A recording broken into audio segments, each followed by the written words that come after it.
ജീവധാര ജീവമൊഴി കാൽവരിനാഥന്റെ സ്നേഹമൊഴി തിരുനിറത്താൽ ജീവനേകും യേശുനാഥന്റെ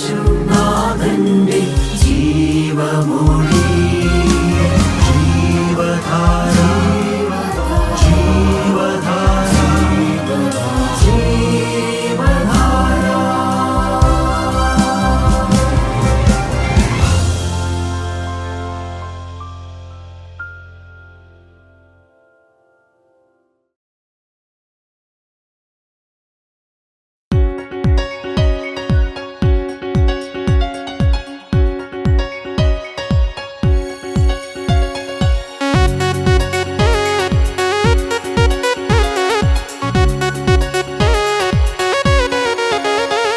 ഈ തോട്ടത്തിൽ പരിശുദ്ധനുണ്ട് നിശ്ചയമായും, തൻ കാലൊച്ച ഞാൻ കേൾക്കുന്നുണ്ട് കാതുകളിലായി.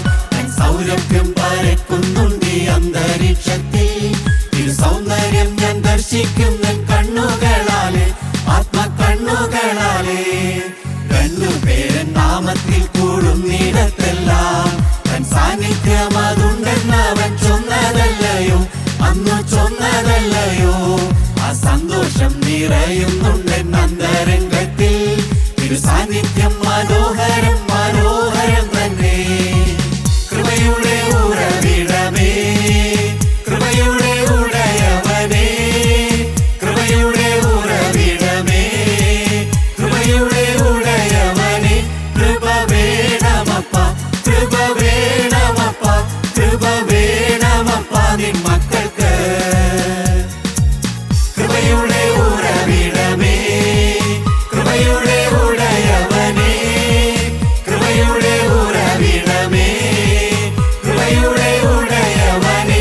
കൃപ വേണമപ്പ, കൃപ വേണമപ്പ, കൃപ വേണമപ്പ നിൻ മക്കൾക്ക്. ഈ തോട്ടത്തിൽ പരിശുദ്ധനുണ്ട് നിശ്ചയമായും, തൻ കാലൊച്ച ഞാൻ കേൾക്കുന്നുണ്ട് കാതുകളിലായി. തൻ സൗരഭ്യം പരക്കുന്നുണ്ട് ഈ അന്തരീക്ഷത്തിൽ. തിരു സൗന്ദര്യം ഞാൻ ദർശിക്കുന്ന കണ്ണുകളാലെ, ആത്മകണ്ണുകളാലെ.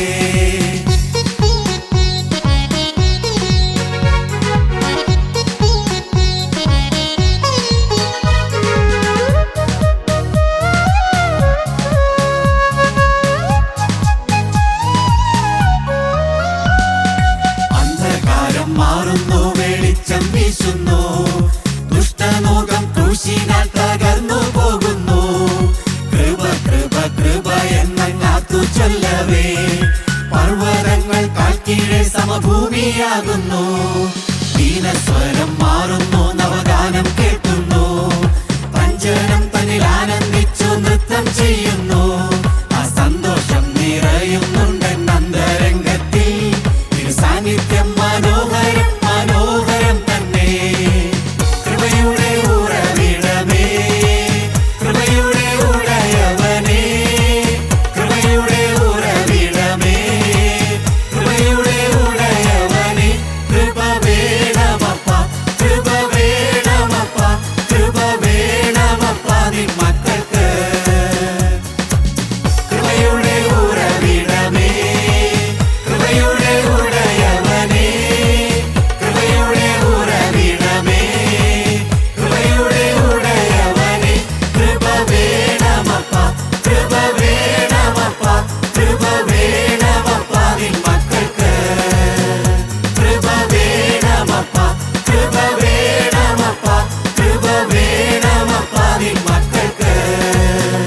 കൃപ വേണമപ്പ, കൃപ വേണമപ്പ, കൃപ വേണമപ്പ നിൻ മക്കൾക്ക്.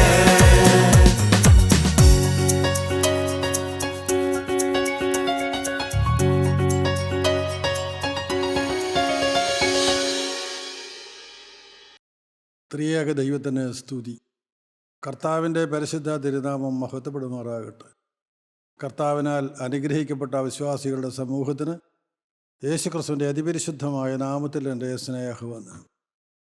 കർത്താവായ യേശുക്രിസ്തു തൻ്റെ പ്രിയപ്പെട്ട ശിഷ്യന്മാരോട് വിശുദ്ധ മത്തായിയുടെ സുവിശേഷം 16-ാം അധ്യായം 24-ാമത്തെ വാക്യത്തിൽ ഇപ്രകാരം പറഞ്ഞു: ഒരുത്തൻ എൻ്റെ പിന്നാൽ വരുവാൻ ഇച്ഛിച്ചാൽ തന്നെത്താൻ ത്യജിച്ച് തൻ്റെ ക്രൂശ് എടുത്ത് എന്നെ അനുഗമിക്കട്ടെ. കർത്താവായ യേശുക്രിസ്തുവിനെ അനുഗമിക്കുന്നവരാണ് ക്രിസ്ത്യാനികൾ. അങ്ങനെ ആരെങ്കിലും പറയുന്നത് ശിഷ്യന്മാരോടാണ്. കർത്താവ് തിരഞ്ഞെടുത്ത തൻ്റെ 12 അപ്പോസ്തലന്മാരോട് കർത്താവ് പറയുകയാണ്, ഒരുത്തൻ എൻ്റെ പിന്നാൽ വരുവാൻ ഇച്ഛിച്ചാൽ അവൻ തന്നെത്താൻ ത്യജിക്കണം, തൻ്റെ ക്രൂശ് എടുത്തുകൊണ്ട് എന്നെ അനുഗമിക്കണം. 2 വ്യവസ്ഥകൾ കർത്താവ് അവിടെ പറഞ്ഞു. ഒന്ന്, തന്നെ ത്യജിക്കുക. അതിൻ്റെ വിപുലമായ അർത്ഥങ്ങൾ, എത്ര മനോഹരമായ ആശയങ്ങളാണ് അതിന് പിന്നുള്ളത്. ഇന്നത്തെ സമൂഹത്തെ നോക്കുമ്പോൾ അത് ധ്യാനിക്കുന്ന ഏതോ ഒരു വ്യക്തിയും ഇരുന്ന് കരഞ്ഞു പോവും. അവൻ തന്നിലേക്ക് തന്നെ നോക്കും. ഞാൻ തന്നെത്താനെ ത്യജിച്ചുവോ? എൻ്റെ സ്വന്തം ഇഷ്ടങ്ങളോട് ഞാൻ യാത്ര പറഞ്ഞുവോ? അതോ ഇന്നും എനിക്ക് എൻ്റേതായ ഇഷ്ടങ്ങളുണ്ടോ? ഉണ്ടെങ്കിൽ ഒരിക്കലും ദൈവനാമം മഹത്വപ്പെടുകയില്ല, കർത്താവ് സന്തോഷിക്കുകയില്ല. തന്നെ ത്യജിക്കുക, തൻ്റെ സ്വന്തം ഇഷ്ടങ്ങളോട് യാത്ര പറയുക. അങ്ങനെ ജീവിച്ച ഒരാളാണ് അപ്പോസ്തലനായ പൗലോസ്. അപ്പോസ്തലനായ പൗലോസ് കർത്താവിനെ ഉപദ്രവിച്ചുകൊണ്ട് ഓടി നടന്നവനാണ്. ആ ശൗല് ക്രിസ്ത്യാനികളെ പിടിച്ചു കെട്ടി തടവിലാക്കുവാൻ വേണ്ടി യെരുശലേമിൽ നിന്ന് ദമസ്കോസിലേക്കുള്ള യാത്രയിൽ ദമസ്കോസിൻ്റെ വഴിവാതിൽക്കൽ എത്തിയപ്പോൾ കർത്താവായ യേശുക്രിസ്തുവിന്റെ ദർശനം കണ്ടു. അവൻ ആ നടു റോഡിൽ നെടുമ്പാട് വീണു. പ്രിയപ്പെട്ടവരെ, അതൊരു വലിയ മാറ്റമായിരുന്നു. നാം വേദത്തിൽ വായിക്കുന്നുണ്ട്, അപ്പോസ്തലൻ തന്നെ പറയുന്നുണ്ട്, ഒരുത്തൻ ക്രിസ്തുവിലായാൽ അവൻ പുതിയ സൃഷ്ടിയാകുന്നു, പഴയത് കഴിഞ്ഞുപോയില്ല, സകലതും പുതുതായി തീർന്നിരിക്കുന്നു. ഇത്ര സത്യമാണ്. ഇങ്ങോട്ട് വന്ന മനുഷ്യൻ, ആ ദമസ്കോസിൻ്റെ വടിവാതിൽക്കൽ വീണ് കിടക്കുന്ന മനുഷ്യൻ കർത്താവിനെ കണ്ടു കഴിഞ്ഞപ്പോൾ, അവൻ്റെ തിരുവായിൽ നിന്നുള്ള വചനം കേട്ടുകഴിഞ്ഞപ്പോൾ ആള് മാറി. അപ്പോസ്തലപ്രവൃത്തി 20-ാം അധ്യായം 24-ാമത്തെ വാക്യത്തിൽ, എങ്കിലും ഞാൻ എൻ്റെ പ്രാണനെ വിലയേറിയതായി എണ്ണുന്നില്ല. എൻ്റെ ഓട്ടവും ദൈവകൃപയുടെ സുവിശേഷത്തിന് സാക്ഷ്യം പറയേണ്ടതിന് കർത്താവായ യേശു തന്ന ശുശ്രൂഷയും തികയ്ക്കണമെന്നേ എനിക്കുള്ളൂ. ഞാൻ എൻ്റെ പ്രാണനെ, എൻ്റെ ജീവനെയാണ് ഉദ്ദേശിക്കുന്നത്, ഞാൻ എൻ്റെ ജീവനെ വിലയേറിയതായി എണ്ണുന്നില്ല. വാസ്തവത്തിൽ ഞാനും വചനം കേൾക്കുന്ന ഓരോ വിശ്വാസിയും ശാന്തമായി തങ്ങളിലേക്ക് തന്നെ തിരിഞ്ഞു നോക്കേണ്ട സമയമാണ്. ഞാൻ എൻ്റെ ജീവനെ വിലയേറിയതായി കാണുന്നില്ല. യേശുവിനെ കണ്ടു കഴിഞ്ഞപ്പോൾ, ആ അനുഭവങ്ങൾ ലഭിച്ചു കഴിഞ്ഞപ്പോൾ അപ്പോസ്തലൻ പറയുകയാണ്, എൻ്റെ ജീവൻ വിലയില്ലാത്തതായി, ഞാനതിനെ വിലയേറിയതായി ഞാൻ എണ്ണുന്നില്ല. പിന്നെ എന്താണ് എൻ്റെ ലക്ഷ്യം?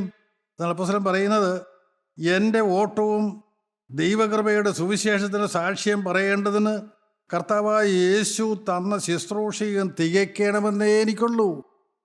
എൻ്റെ ഓട്ടം തികയ്ക്കണം, എനിക്ക് തന്നിരിക്കുന്ന ഓട്ടം തികയ്ക്കണം. കർത്താവായ യേശുക്രിസ്തു എന്നെ കൃത്യമായി ഓടാൻ ഭരമേൽപ്പിച്ചിട്ടുണ്ട്. എനിക്ക് സുവിശേഷ വേല തന്നിട്ടുണ്ട്, അത് തികയ്ക്കണം.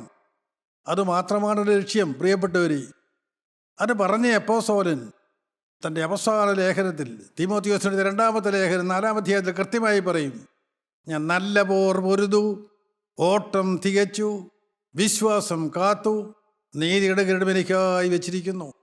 അതെനിക്ക് മാത്രമല്ല, അവൻ്റെ പ്രത്യക്ഷത്തിൽ പ്രിയം വെച്ച ഏവർക്കും കൂടെ, യേശുവിനെ അനുഗമിക്കുന്ന ഓരോ വിശ്വാസിക്കും വേണ്ടി ഒരുക്കി വച്ചിരിക്കുന്നതാണത്. അവിടെയാണ് സുവിശേഷം. പ്രിയപ്പെട്ടവർ, ഈ സുവിശേഷം കേൾക്കുന്ന ഓരോ വ്യക്തിയും ഓർക്കുക, എനിക്ക് വേണ്ടി ദൈവം തരുന്നതായ സുവിശേഷം എന്താണത്? ഈ ഭൂമിയിലെ അവൻ്റെ വേല തികയ്ക്കുക. എന്താണ് നിൻ്റെ വേല? എന്താണ് ദൈവം നിനക്ക് തന്നിരിക്കുന്ന വേല? ഞാൻ നല്ല പോർ പൊരുതു. ദൈവമേ, ഏതെങ്കിലും മനുഷ്യരോടാണോ? അല്ല. തൻ്റെ ശത്രുക്കളോടാണോ? അല്ല. പ്രിയപ്പെട്ടവർ, അപ്പോസ്തലനായ പൗലോസിന് ധാരാളം ശത്രുക്കളുണ്ടായിരുന്നു. അവനെ കൊല്ലുവാൻ നോക്കിയവർ അനേകരുണ്ട്. കല്ലെറിഞ്ഞു, ഉപദ്രവിച്ചു, അടിച്ചു, മുറിവേൽപ്പിച്ചു, ഒക്കെ ശരിയാണ്. അവൻ മരിച്ചു കാണുമെന്ന് വിചാരിച്ചു അവനെ ഇട്ടിട്ട് പോയി. ഇതെല്ലാം വന്നു. പക്ഷെ അവരാരും അപ്പോസ്തലന്റെ ശത്രുക്കളല്ല. അവരോട് ആരോടും അപ്പോസ്തലൻ പോരാടിയില്ല. ആരോടാണ് പോരാട്ടം? എൻ്റെ പോരാട്ടം അത് ശത്രുവിനോടാണ്. ഈ ഭൂമിയിൽ ഒരു ദൈവവൈതൽ ക്രിസ്തുവിനെ അനുഗമിക്കുന്നുണ്ടെങ്കിൽ അവനോട് പോരാടുന്ന ഒരു ഭീകരനായ ശത്രുവുണ്ട്. ആ ശത്രുവിനോടാണ് പോരാടേണ്ടത്. ഞാൻ നല്ല പോർ പൊരുതു, ഓട്ടം തികച്ചു. എത്ര പ്രാഗൽഭ്യത്തോടാണ് അപ്പോസ്തലൻ പറയുന്നത്. ആ പൊരുത് ജയിച്ച് മുന്നോട്ട് പോയ അപ്പോസ്തലൻ പറയുന്നു, ഞാൻ എൻ്റെ ഓട്ടം തികച്ചിരിക്കുന്നു. പ്രിയപ്പെട്ടവർ, എത്ര പ്രശ്ന സങ്കീർണമായിരുന്നു അപ്പോസ്തലൻ്റെ ജീവിതം. നമുക്ക് ലജ്ജയോടെ നമ്മുടെ ജീവിതത്തിലേക്ക് തിരിഞ്ഞു നോക്കാം. കഴിഞ്ഞ കാലങ്ങൾ എങ്ങനെയായിരുന്നു? നാം ക്രിസ്തുവിനെ ക്രൂശിച്ചവരല്ലേ? നാം അവൻ്റെ വിലാപ്പുറത്തൊരു മുള്ളായിരുന്നില്ലേ? അവനവൻ്റെ മാറോട് നമ്മെ ചേർത്തപ്പോൾ ആ തിരുമാറവിൽ നാം മുറിവ് കൊടുത്തവരല്ലേ? പ്രിയപ്പെട്ടവരെ, കഴിഞ്ഞകാല ജീവിതം, ദൈവത്തെ അറിയാതെ ജീവിച്ചു പോരായ ജീവിതം, നമുക്ക് ആ ലക്ഷ്യത്തിലേക്കൊന്ന് വരാം. നിങ്ങൾക്ക് എപ്പോഴും വേണമെങ്കിലും തിരിയാം. അതാണ് അപ്പോസ്തലൻ പറയുന്നുണ്ട്, അറിയായ്മയുടെ കാലങ്ങളെ ദൈവം ലക്ഷ്യമാക്കാറ് ഇപ്പോൾ എല്ലായിടത്തും എല്ലാവരും മാനസാന്തരപ്പെടണമെന്ന് ദൈവം മനുഷ്യരോട് കൽപ്പിക്കുന്നു. അറിയായ്മയുടെ കാലങ്ങൾ ദൈവം ക്ഷമിച്ചു തരും. ദൈവത്തിന് അറിയാം നീ പിശാചിൻ്റെ പിടിയിലാണ്, നിന്നെ കൊണ്ട് നന്മ ചെയ്യാൻ കഴിയേയില്ല, ദൈവത്തെ പ്രസാദിപ്പിക്കാൻ കഴിയേയില്ല, ഈ ഭൂമിയിൽ ദൈവത്തിന് വേണ്ടി ഓട്ടമോടി തേപ്പാൻ നിനക്ക് കഴിയേയില്ല എന്ന് എന്നെക്കാളധികം നിൻ്റെ ബലഹീനതകളിൽ സഹതാപം കാണിക്കുന്ന ഒരു മഹാപുരോഹിതൻ നമുക്കുണ്ട്. അവരെത്രേ രക്ഷകനായ കർത്താവായ യേശു ക്രിസ്തു. ആ കർത്താവിൻ്റെ മുൻപിലാണ് ഞാനും നിങ്ങളിപ്പോൾ നിൽക്കുന്നത്. അവൻ ഒന്നേ പറയാനുള്ളൂ, നീ മടങ്ങി വന്നാൽ, നീ എങ്കിലേക്ക് തിരിഞ്ഞു വന്നാൽ, നിന്റെ ഉൾക്കണ്ണുകളെ തുറന്നു കിട്ടിയാൽ, എൻ്റെ അറിയായ്മയുടെ കാലങ്ങളെ ഞാൻ ലക്ഷ്യമാക്കുകയില്ല, ഞാനത് കണക്കാക്കുകയില്ല, ഞാൻ എല്ലാം ക്ഷമിച്ചു തരാം, എല്ലാം പുറത്തു തരാം, നിനക്ക് പാപമോചനം തരാം, തിരു രക്തം കൊണ്ട് ഞാൻ നിന്നെ കഴുകാം. എത്രയോ വലിയ വാഗ്ദത്തങ്ങൾ. എൻ്റെ പ്രിയപ്പെട്ടവർ, അപ്പോസ്തലൻ പറയുകയാണ്, എൻ്റെ ഓട്ടം തികയ്ക്കണം, എൻ്റെ വേല തികയ്ക്കണം. ഇത് മാത്രമേ എനിക്ക് വിചാരമുള്ളൂ, വേറെ ഒരു വിചാരവും എനിക്കില്ല. എൻ്റെ ജീവനെക്കുറിച്ച് എനിക്ക് ഒരു വിലയും തോന്നുന്നില്ല. അതല്ല എനിക്ക് വിലപ്പെട്ടത്. ഫിലിപ്പിയ ലേഖനം 3-ാം അധ്യായം 4-5 വാക്യങ്ങൾ നാം വായിക്കുമ്പോൾ അവിടെ അപ്പോസ്തലൻ പറയും, അപ്പോസ്തലൻ ആരാണെന്ന് പറയുന്നുണ്ട്. അപ്പോസ്തലൻ പറയുന്നുണ്ട്, 8-ാം നാളിൽ പരിച്ഛേദനയേറ്റവൻ, ഇസ്രായേൽ ജാതിക്കാരൻ, ബെന്യാമീൻ ഗോത്രക്കാരൻ, എബ്രായരിൽ നിന്ന് ജനിച്ച എബ്രായൻ, ന്യായപ്രമാണം സംബന്ധിച്ച പരീശൻ, ശുഷ്കാന്തി സംബന്ധിച്ച സഭയെ ഉപദ്രവിച്ചവൻ, ന്യായപ്രമാണത്തിൻ്റെ നീതി സംബന്ധിച്ച അനന്യൻ. എന്തെല്ലാം പ്രാഗൽഭ്യങ്ങൾ അപ്പോസ്തലന് പറയാനുണ്ട്, ശൗലിന് പറയാനുണ്ട്. ഇതെല്ലാം തൻ്റെ കഴിഞ്ഞ കാലത്തിലെ ഡിഗ്രികളാണ്. ഇതെല്ലാം ക്രിസ്തുവിനെ കണ്ട മാത്രയിൽ. എൻ്റെ പ്രിയപ്പെട്ടവരെ, അപ്പോസ്തലനായ പൗലോസ് ശൗലായിരിക്കുന്ന കാലം ദമസ്കോസിൻ്റെ പടിവാതിൽക്കൽ വെച്ച് കർത്താവിനെ കണ്ടു കഴിഞ്ഞപ്പോൾ അവൻ ആള് മാറി, പ്രകൃതം മാറി, സ്വഭാവം മാറി. ആ കർത്താവിനെ കണ്ട ശൗലിനെ പോലെ സാക്ഷ്യം പറയാൻ ആർക്കെല്ലാം കഴിയും? അതുപോലെ കർത്താവിനെ കണ്ടോ? ഉൾക്കണ്ണുകൾ തുറന്ന് കിട്ടിയോ? അപ്പോസ്തലന് കിട്ടിയ ഭാഗ്യം അതാണ് പ്രിയപ്പെട്ടവരെ. അപ്പോസ്തലൻ്റെ ഉൾക്കണ്ണുകൾ തുറന്ന്, ആത്മാവിൻ്റെ കണ്ണുകൾ തുറന്ന് കിട്ടി. ഇതുവരെയും നടന്നത് ഈ ലോകത്തിന് വേണ്ടി, ഈ ലോകത്തിലെ സ്ഥാനമാനങ്ങൾക്ക് വേണ്ടി, ഈ ലോകത്തിലെ മഹാന്മാരുടെ ബഹുമതിക്ക് വേണ്ടി, മഹാപുരോഹിതന്മാരുടെ സ്ഥാനമാനങ്ങൾക്ക് വേണ്ടി, അതിനുവേണ്ടി ഓടി നടന്ന അപ്പോസ്തലൻ കാണേണ്ടവനെ കണ്ടു, ക്രിസ്തുവിനെ കണ്ടു, തൻ്റെ വീണ്ടെടുപ്പുകാരനെ കണ്ടു. ആ നിമിഷത്തിൽ അവൻ്റെ കണ്ണുകൾ തുറന്നു കിട്ടി. കാണേണ്ടവനെ കണ്ടാൽ, ആത്മക്കണ്ണുകൾ തുറന്നാൽ കാഴ്ചപ്പാടുകൾ മാറും. ആള് മാറി പ്രിയപ്പെട്ടവര്. പിന്നീട് അവിടെ നിന്ന് എഴുന്നേക്കുന്നൊരു പുതിയ വ്യക്തിയായിട്ടാണ്. കണ്ണ് കാഴ്ച പോയി ശരിയാണ്, ശൗലിൻ്റെ കാഴ്ചപ്പാട് മാറി, കണ്ണുകൾ തുറന്നു കിട്ടി, വലിയൊരു കാഴ്ചപ്പാട് കിട്ടി. സ്തോത്രം. അവിടെ നിന്ന് ശൗല് പോകുന്ന നേരെ അറേബ്യൻ മരുഭൂമിയിലേക്കാണ്. അത് മാനസാന്തരപ്പെട്ട ലക്ഷണമാണ്. 3 വർഷക്കാലം ജഡരക്തങ്ങളോട് ആലോചന ചോദിക്കാറ് അറേബ്യൻ മരുഭൂമിയിൽ യേശുക്രിസ്തുവിൻ്റെ പാദപീഠത്തിൽ നിന്ന് വചനം പഠിച്ചവനാണ് ശൗല്. അതിൻ്റെ പ്രാഗൽഭ്യമുണ്ട്. പ്രിയപ്പെട്ടവരെ, നമ്മുടെ ജീവിതത്തിൽ ക്രിസ്തുവിൻ്റെ പാദപീഠം നിങ്ങൾ തേടാറുണ്ടോ? അവൻ്റെ പാദപീഠത്തിൽ നിങ്ങൾ ഇരിക്കാറുണ്ടോ? അവൻ്റെ ഇമ്പസ്വരം നിങ്ങൾക്ക് കേൾക്കാറുണ്ടോ? അവൻ എത്ര നല്ലവനാണ്.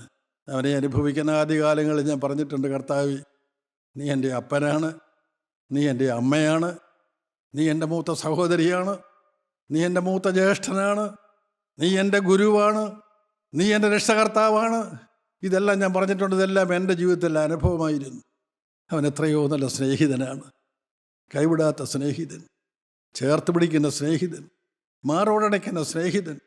ആ സ്നേഹം അപ്പോസ്തലനായ പൗലോസ് കണ്ടു. ആ സ്നേഹത്തിൽ നിന്ന് അപ്പോസ്തലനായ പൗലോസിനെ വേർപിരിക്കാൻ ഒരു ശക്തിക്കും സാധ്യമല്ല. അപ്പോസ്തലനായ പൗലോസ് കൈസരിയയിലെത്തി. അപ്പോസ്തലപ്രവൃത്തികളുടെ പുസ്തകം 21 അധ്യായം 13 വാക്യത്തിൽ അവിടെ നാം ഇപ്രകാരം വായിക്കുന്നു. കൈസരിയയിൽ അപ്പോസ്തലൻ ഇപ്രകാരം പറഞ്ഞു: കർത്താവായ യേശുവിൻ്റെ നാമത്തിന് വേണ്ടി ബന്ധിക്കപ്പെടുവാൻ മാത്രമല്ല, യെരൂശലേമിൽ മരിപ്പാനും ഞാൻ ഒരുങ്ങിയിരിക്കുന്നു. ദൈവത്തില് ഈ തലമുറയിൽ ജീവിക്കാൻ കൊള്ളാവുന്ന വ്യക്തിയാണോ അപ്പോസ്തലനായ പൗലോസ് നിന്റെ കാഴ്ചപ്പാടിൽ? ദൈവം അവനെ മാനിച്ചു. അപ്പോസ്തലൻ ഒന്നേ പറയാനുള്ളൂ: കർത്താവായ യേശുക്രിസ്തുവിൻ്റെ നാമത്തിന് വേണ്ടി ബന്ധിക്കപ്പെടുവാൻ മാത്രമല്ല, ബന്ധിച്ചോട്ടെ, തടവിലിട്ടോട്ടെ, കുഴപ്പമില്ല. കാരണം അങ്ങനെ ഒരു ദർശനം കിട്ടി. ആ വിവരം പൗലോസയായി അറിയിച്ചു. അപ്പോഴാണ് പൗലോസ് ഇത് പറയുന്നത്: യേശുവിന് വേണ്ടി ബന്ധിക്കപ്പെടുവാൻ മാത്രമല്ല, യെരൂശലേമിൽ മരിപ്പാനും ഞാൻ ഒരുങ്ങിയിരിക്കുന്നു. എന്തോ ഒരു വലിയ സ്നേഹം, ക്രിസ്തുവിനോടുള്ള സ്നേഹം, അഭേദ്യമായ സ്നേഹം, വേർപെടുത്താൻ പാടില്ലാത്തതായ സ്നേഹം. ദൈവമക്കളെ, ആ സ്നേഹം പറഞ്ഞറിയിക്കാൻ വയ്യാത്ത സ്നേഹം. അവൻ ആരാണ്? ക്രിസ്തുവിനെയും ക്രിസ്തുവിൻ്റെ മക്കളെയും ഉപദ്രവിച്ചുകൊണ്ട് ഓടി നടന്നവൻ കർത്താവിൻ്റെ ദാസനായി മാറി. ദമസ്കോസിൻ്റെ പടിവാതിൽക്കൽ അവൻ കർത്താവിൻ്റെ ദാസനായി മാറി. ആരാണ് ദാസൻ? അവൻ അടിമയാണ്, ചെവി തുളച്ചി അടിമയാണ്. ക്രിസ്തുവിന് വേണ്ടി എന്നേക്കുമായി കൊടുത്ത ചെവി തുളച്ചി അടിമയാണ് ഒരു ക്രിസ്ത്യാനി. ആണോ സഹോദര? അതെ, നീ ക്രിസ്ത്യാനി ആയത് അപ്പോഴാണ്. എന്താണ് ദൈവത്തോട് പറഞ്ഞത്? സാത്താനെയും അവൻ്റെ സകല പ്രവൃത്തികളെയും ഞാൻ എന്നേക്കുമായി ഉപേക്ഷിക്കുന്നു. നീ വാക്ക് പറഞ്ഞതല്ലേ? അതെ. മാത്രമല്ല, നീ ഒന്നുകൂടെ പറഞ്ഞു: യേശു ക്രിസ്തുവിനെ എൻ്റെ കർത്താവും എൻ്റെ രക്ഷിതാവുമായി ഞാൻ ഹൃദയത്തിലേക്ക് സ്വീകരിക്കുന്നു. ഈ സമർപ്പണം പറഞ്ഞവൻ ക്രിസ്തുവിൻ്റെ ചെവി തുളച്ച അടിമയാണ്. അവന് വേണ്ടി ജീവിക്കേണ്ടവനാണ്. അവന് വേണ്ടി മാത്രം ജീവിക്കേണ്ടവനാണ്. അവന് വേണ്ടി വേർതിരിക്കപ്പെട്ടവനാണ്. ആരാണൊരു അടിമ? ആരാണൊരു ദാസൻ? അവന് സ്വന്തം ഇഷ്ടങ്ങളുണ്ടോ? അവന് സ്വന്തം അഭിമാന വിഷയങ്ങളുണ്ടോ? അവന് സ്വന്തമായിട്ടൊരു അഡ്രസ്സുണ്ടോ? ഇല്ല പ്രിയപ്പെട്ടവർ. അവൻ ക്രിസ്തുവിൻ്റെ അടിമ, ചെവിതുളച്ച അടിമ. അവന് ജീവിക്കാൻ അവകാശമില്ല. അവൻ എപ്പോൾ മരിക്കണമെന്ന് തീരുമാനിക്കുന്നത് യജമാനാണ്. അവൻ ആഹാരം കൊടുക്കുന്നത് അവനെക്കൊണ്ട് പിന്നെയും പണിയെടുപ്പിക്കാനാണ്. അവനെക്കൊണ്ട് പണിയെടുപ്പിക്കണ്ട എന്ന് കണ്ടാൽ യജമാനന് ഭക്ഷണം കൊടുക്കില്ല. അവൻ അങ്ങനെ കിടന്ന് മരിക്കും. അവന് ജോലിക്കാൻ അവകാശമില്ല. അതാണ് അടിമ. അതാണ് ക്രിസ്ത്യാനി. ക്രിസ്തുവിനെ അനുഗമിക്കുന്ന ക്രിസ്ത്യാനിയുടെ ഉത്തരവാദിത്വം അതാണ്. ലൂക്കോസിന്റെ സുവിശേഷം 17 അധ്യായം 7 വാക്യം പോലെ നമുക്ക് വായിച്ച് കേൾക്കാം. അവിടെ ഇങ്ങനെയാണ് നാം കാണുന്നത്: നിങ്ങളിൽ ആർക്കെങ്കിലും ഉഴുകയോ മേയ്ക്കുകയോ ചെയ്യുന്ന ഒരു ദാസനുണ്ടെന്നിരിക്കട്ടെ. അവൻ വയലിൽ നിന്ന് വരുമ്പോൾ നീ ക്ഷണത്തിൽ വന്ന് ഊണിനിരിക്കുക എന്ന് അവനോട് പറയുമോ? അല്ല, എനിക്ക് അത്താഴം ഒരുക്കുക, ഞാൻ തിന്നു കുടിച്ചു തീരുവോളം അരകെട്ടി എനിക്ക് ശുശ്രൂഷ ചെയ്യുക, പിന്നെ നീയും തിന്നു കുടിച്ചോളുക എന്ന് പറയുകയില്ലയോ? തന്നോട് കൽപ്പിച്ചത് ദാസൻ ചെയ്തുകൊണ്ട് അവന് നന്ദി പറയുമോ? അവണ്ണം നിങ്ങളോട് കൽപ്പിച്ചതൊക്കെയും ചെയ്ത ശേഷം ഞങ്ങൾ പ്രയോജനമില്ലാത്ത ദാസന്മാർ, ചെയ്യേണ്ടതേ ചെയ്തിട്ടുള്ളൂ എന്ന് നിങ്ങളും പറവീൻ. എന്തായിരിക്കണം ഒരു ദാസന്റെ മനോഭാവം? ആ ദാസനെ വയലിലേക്ക് പറഞ്ഞു വിട്ടു. അവൻ രാവിലെ മുതൽ പണിയെടുത്ത് ക്ഷീണിച്ച് തളർന്ന അവൻ യജമാൻ്റെ വീട്ടിലേക്ക് വരികയാണ്. അങ്ങനെ വന്നാൽ അവനോട് നീ പോയിരുന്ന് ഭക്ഷണം കഴിച്ചോ എന്നാണോ യജമാൻ പറയുന്നത്? അല്ല, നീ എനിക്ക് അത്താഴം ഒരുക്കുക, ഞാൻ തിന്നു കുടിച്ച് തീരുവോളം അരകെട്ടി എനിക്ക് ശുശ്രൂഷ ചെയ്യുക, പിന്നെ നീയും തിന്നു കുടിച്ചോളുക എന്ന് പറയുകയില്ലയോ? അവൻ വീണ്ടും അങ്ങനെ തന്നെ ചെയ്താൽ, അവൻ കൽപ്പിച്ചതുപോലെ അവൻ ചെയ്തതുകൊണ്ട് യജമാനൻ അവൻ നന്ദി പറയുമോ?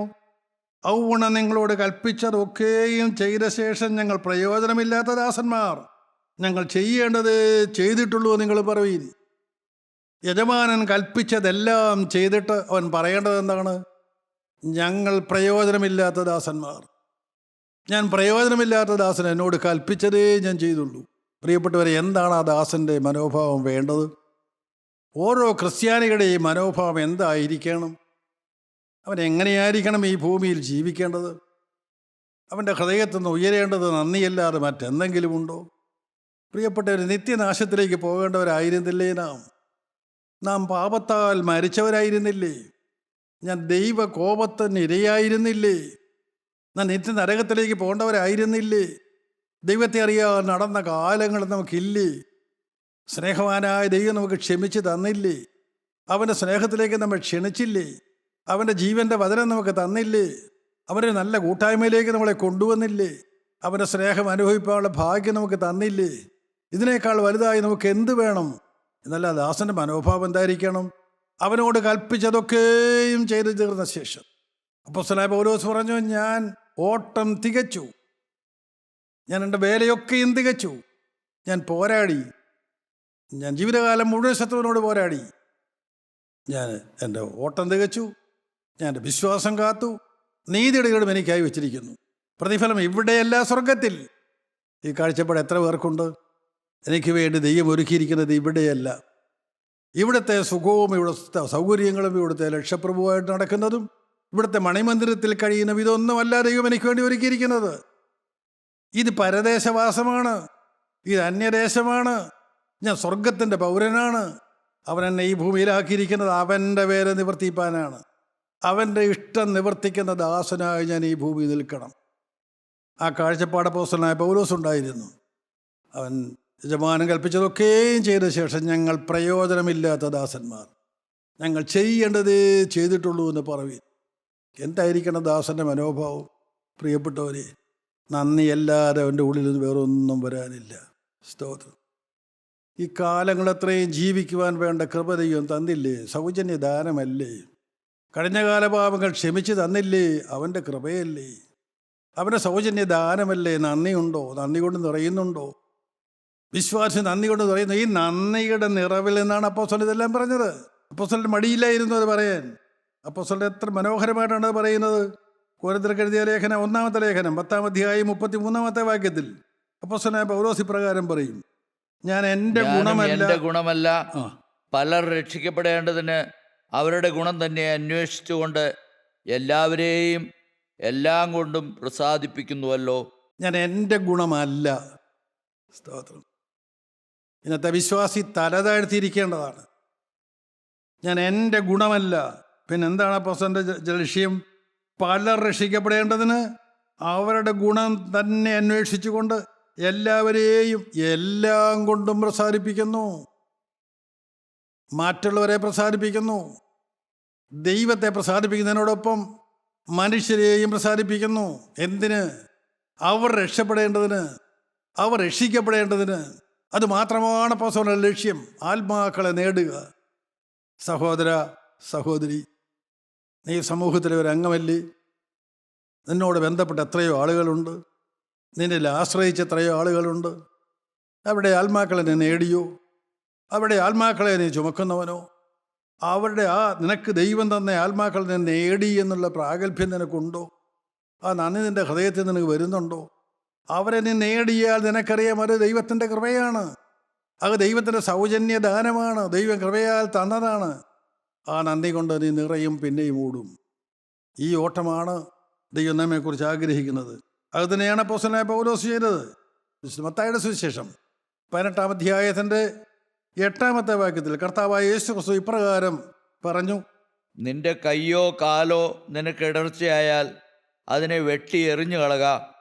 2 കൈയും 2 കാലുമുള്ളവനായി നിത്യാഗ്നിയിൽ വീഴുന്നതിനേക്കാൾ അംഗഹീനനായിട്ടോ മുടന്തനായിട്ടോ ജീവനിൽ കടക്കുന്നത് നിനക്ക് നന്ന്. നിന്റെ ജീവിതയാത്രയിൽ, നിന്റെ ഈ ഭൂമിയിലെ ജീവിതയാത്രയിൽ നിന്റെ കയ്യോ നിന്റെ കാലോ നിനക്ക് ഇടർച്ചയായാൽ, ക്രിസ്തുവിനോട് പറഞ്ഞതായ സമർപ്പണത്തിൽ നിന്ന് നിന്നെ പുറകോട്ട് വലിക്കുന്നത് നിന്റെ കൈയാകട്ടെ കാലാകട്ടെ, ജീവിതത്തിൽ ഏറ്റവും പ്രധാനപ്പെട്ട സംഗതിയാകട്ടെ ആയാൽ, നീ 2 കൈയും 2 കാലുമുള്ളവനായി നരകത്തിൽ പോകുന്നതിനേക്കാൾ നിനക്കിടർച്ച വരുത്തുന്ന കയ്യ് വെട്ടിയെറിയുക, നിനക്കിടർച്ച വരുത്തുന്ന കാല് നീ വെട്ടിയെറിയുക. എന്നിട്ട് അംഗഹീനനായി നീ മുടന്തനായി സ്വർഗത്തിൽ കിടക്കുന്ന നിനക്ക് നല്ലത്. അതായിരിക്കണം നമ്മുടെ ലക്ഷ്യം. അതൊരു കാര്യം എനിക്കറിയാം, കർത്താവിൻ്റെ 2-ാമത്തെ വരവിൽ മരിച്ചവരെ ഉയർപ്പിക്കുമ്പോൾ, ജീവനോടെ ഇരിക്കുന്നവരെ കർത്താവിൻ്റെ കാഹളനാദം കേട്ട് രൂപാന്തരപ്പെടുമ്പോൾ അവൻ്റെ ജീവിതത്തിൽ കുറവുകളൊന്നും കാണുകയില്ല.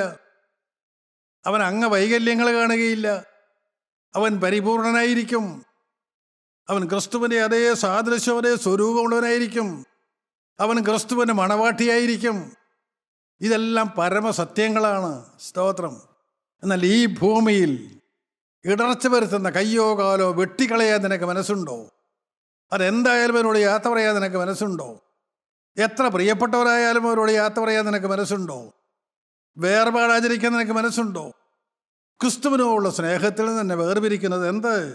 റോമർക്കെഴുതിയ ലേഖനം 8-ാം അധ്യായം 38-39 വാക്യങ്ങളിൽ അപ്പോസ്തലനായ പൗലോസ് പറയും, ഈ സ്നേഹമാണ് എന്നെ ഇങ്ങനെ ഓടാൻ പ്രേരിപ്പിച്ചത്. ഏതാണ് ആ സ്നേഹം?